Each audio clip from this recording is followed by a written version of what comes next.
Do you remember when Visa cards first came out? You were used to paying with cash or with a check, and then a Visa came out. It was this weird payment system that you didn't understand. And she said, yeah, I remember that. Well, Bitcoin is just the next evolution of another payment system. Brace yourself, Nakamoto was the foundation. What up guys, it's your boy Nakamoto Crypto here, and today we have got a question. After the bull market, meaning this next bull market, you've made your gains, you've made your capital gains, would you consider moving out of the country that you currently live in because of taxes?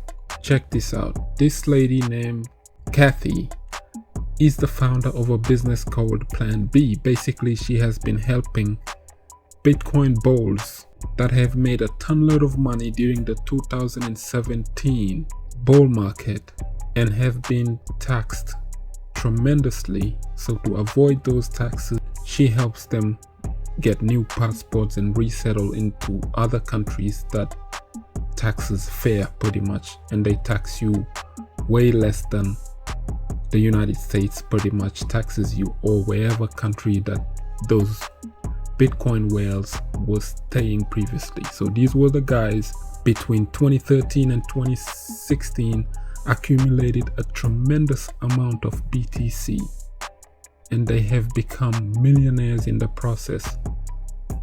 As you all remember, Bitcoin went from $600 in July of 2016 to $20,000 by the end of 2017. And yeah, so that brings us to the question of the day.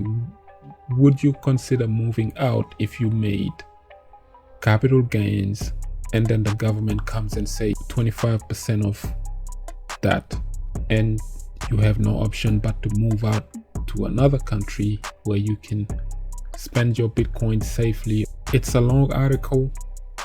They also mentioned citadels. For example, this Bitcoin whale, this lady made a tonload of money in the 2017 bull run. She bought a range in Nevada, and she said, I was dreaming of a citadel before I heard the word. Her name is Justine. A citadel is basically used in the Bitcoin community to refer to an idealistic version of tomorrow where individuals come together voluntarily to work and live off the land.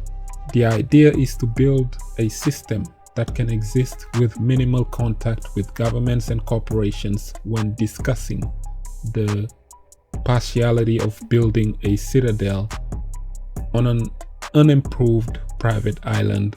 So citadels are both the antithesis and concept of the digital nomad that the larger tech sector has embraced. Bitcoiners built citadels to shield their vast trove of wealth from governments, pretty much hide their wealth from governments, but they also place themselves somewhere specific on a remote island that Bitcoiners dream about, that this is where they want to go. Now, while this Justine lady agrees with the people who flee the state to avoid their taxes, she said financial autonomy is just one aspect of self-sovereignty.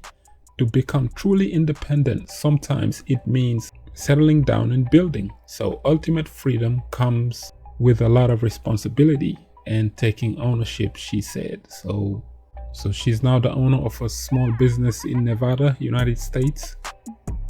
She pays her taxes, and she reckons you can stay in the United States, but you just have to find like a loophole to pay less taxes. There are ways to do it as a business, and yeah, I mean, this is just some true stories that Bitcoin has actually made a lot of millionaires in 2017.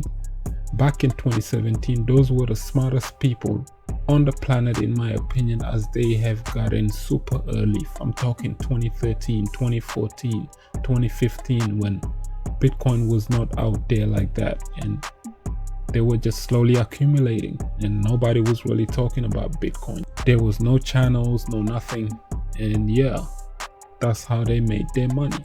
Now, as far as us, we have a long way to go, but we can become these people 2 years from now. This is not a financial advice or opinions, but do your own research and have a look at the performance of Bitcoin in this last decade that we just came out of. And that ties us to this article that says only something unexpected can right now stop the Bitcoin price.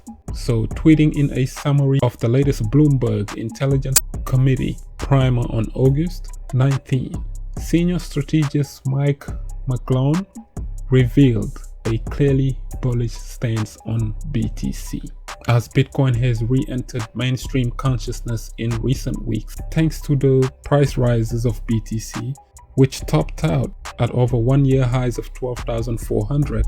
Despite a modest pullback, gains have broadly been retained, and analysts are confident that trajectory remains skewed to the upside beyond the immediate short term.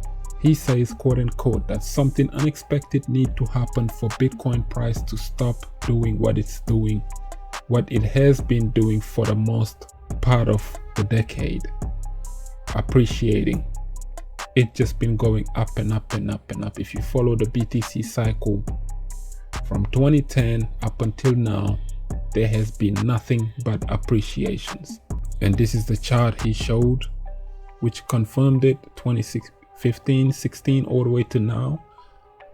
Overall, the BTC price has been outperforming every single asset, and it has just been appreciating long term. So staying bullish on safe havens. Bloomberg also revealed an increasingly pro-Bitcoin stance in the latest publications. Earlier this month, it privileged Bitcoin's price rises over those altcoins such as Ethereum, which it described as more speculative than BTC. So it also says that Bitcoin still correlates slightly with precious metals, but outperforming gold. So yeah, the idea is that after every single halving, BTC tends to skyrocket 10 to 18 months from there. So you had a Bitcoin price $600 in July of 2016, and 18 months later Bitcoin was sitting at $20,000. We just had another halving where the rewards of BTC are now cut in half in terms of miners, from 12 to 6 BTC. It has been becoming more scarce. There is less and less Bitcoin in the exchanges because people know what's coming. We're only 3 months in after the halving. That was just in May. We are now sitting in August. There is a long way to go. So 2021 is going to be that epic year for BTC. Right now we're still in 2016 mode. If we jump to 15k by the end of this year, the only way from BTC from here will be up. They will be down, there will be slight corrections like the ones we seen 2 days ago, but that will unfaze the long-term holders. It is just an attempt to shake off the weak hands. The strong holders, they're gonna hold on for dear life all the way to either 55k or 100k per BTC. And on that click, if you like the content, please don't forget to leave a like, share, subscribe for some daily crypto updates. I have been Mr. Nakamoto Crypto, and I'm out. Bitcoin under $8,000. Buy it. Bitcoin under $5,000. Buy it. Bitcoin over $10,000. Buy it. Bitcoin is over $20,000. Buy it. Bitcoin under $8,000. Buy it. Bitcoin under $5,000. Buy it. Bitcoin is over $10,000. Buy it. Bitcoin is over $20,000. Buy it. Best performing asset in the last 10 years. True. Look into crypto, we need volunteers. No need to tiptoe, it won't disappear. Do your research, history made it clear.